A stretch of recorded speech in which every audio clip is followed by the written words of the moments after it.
हाँ जी, चैप्टर 15 सुना, कैसा लगा?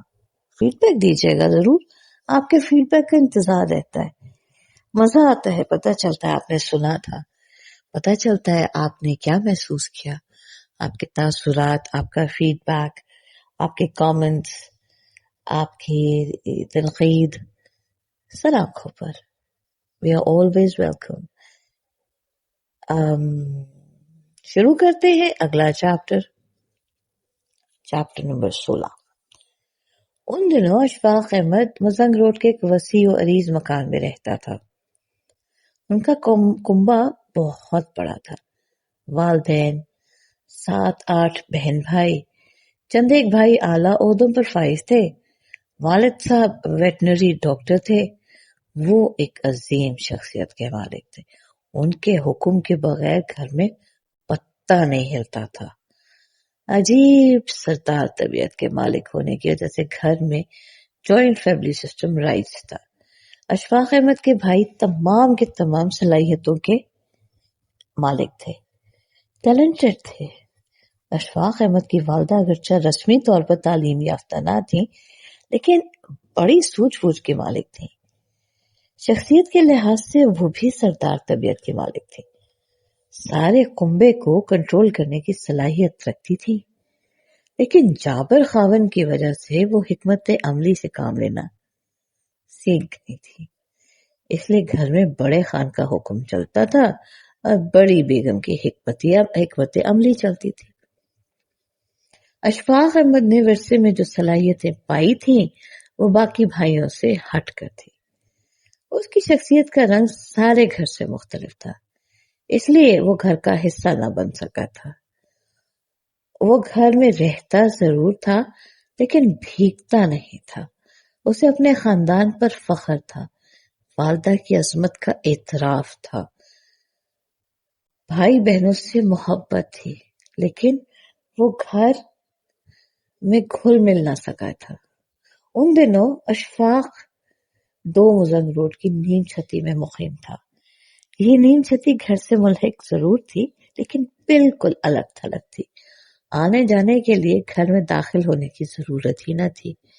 घर के सदर दरवाजे से एक जीना ऊपर जाता था। जीने के इख्तिताम पर एक छोटा सा सहन था। उस सहन में नीम छती का दरवाजा खुलता था। नीम छती एक बहुत बड़े कमरे पर बनी हुई थी। पहली रोज जब मैं नीम छती में दाखिल हुआ तो हैरान रह गया। चारों तरफ किताबों के रैक लगे हुए थे। फर्श पर यहाँ वहां किताबों के ढेर लगे हुए थे।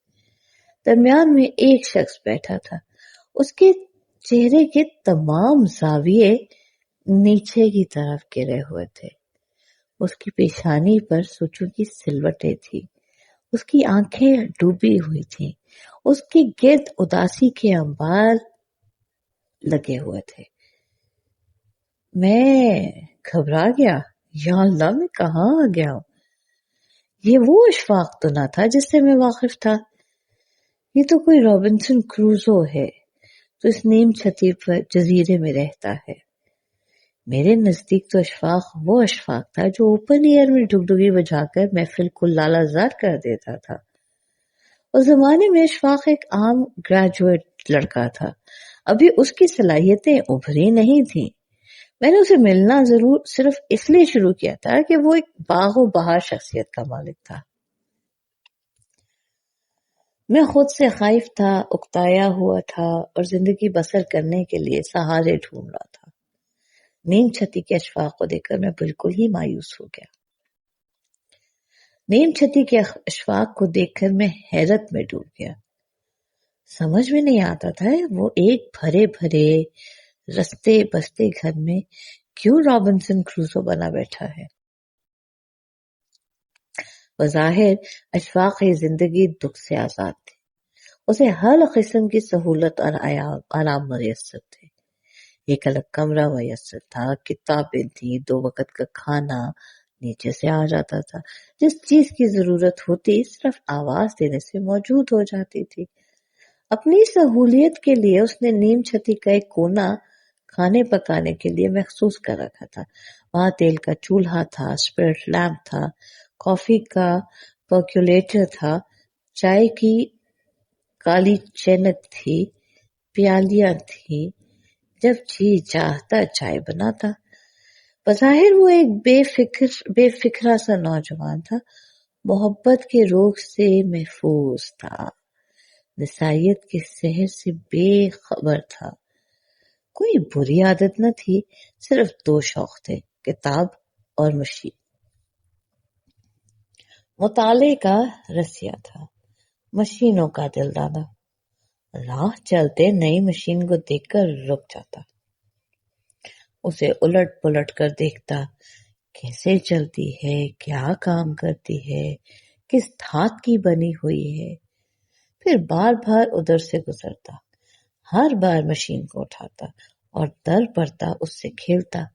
مشینوں کا شوق اس نے ورثے میں پایا تھا۔ وہ ایک پیدائشی مستری تھا، لیکن اسے انجینئر بننے سے دلچسپی نہ تھی، فائن آرٹس کا شوق تھا۔ ابتدا میں زوبی سے متاثر ہو کر اس نے پینٹنگ کا شوق آزمایا تھا۔ اس زمانے میں وہ چوری چوری پینٹنگ کرتا تھا۔ اسے 4 ایک عمل بنائے بھی تھے۔ سب سے پہلا عمل جو اشفاق نے بنایا اس کا نام کال بیل تھا۔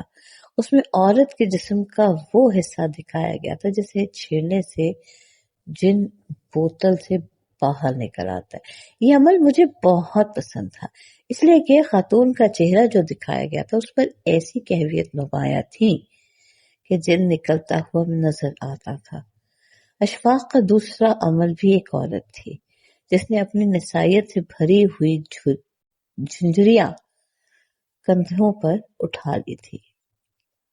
اشفاق احمد کے یہ مشغل بڑے معصوم تھے۔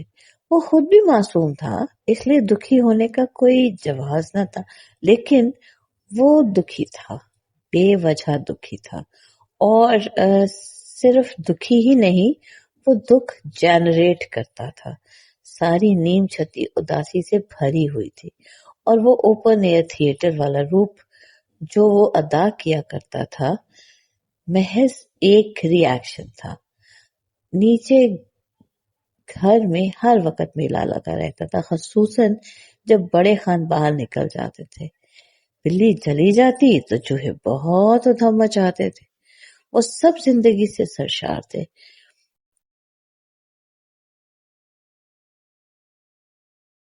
ایکسٹروورٹ تھے، بڑے خان کی ڈر کی وجہ سے دبے رہتے، لیکن جب وہ باہر جاتے تو اتفاقاً خود سے باہر نکل جاتے۔ گھر والوں کا شور نیم چھتی تک پہنچتا تھا، لیکن اشفاق کی اداسی دور ہونے کے بجائے اور گاڑی ہو جاتی تھی۔ جس گھر پر باپ اس قدر مسلط ہو کہ اس کے عکس کے بغیر پتہ نہ ہلے، تو افراد خانہ اپنے تحفظ کے لیے، اپنی آزادی کی تکمیل کے لیے ہیرا پھیری پر مجبور ہو جاتے ہیں۔ بڑے خان کے گھر میں ہیرا پھیریوں کی چچوندریں چلتی تھیں۔ سب مل کر پلان کرتے کہ جن کو کیسے قابو میں لیا جائے، پھر پلان کو عمل میں لایا جاتا اور کامیابی پر جشن منایا جاتا۔ اشفاق احمد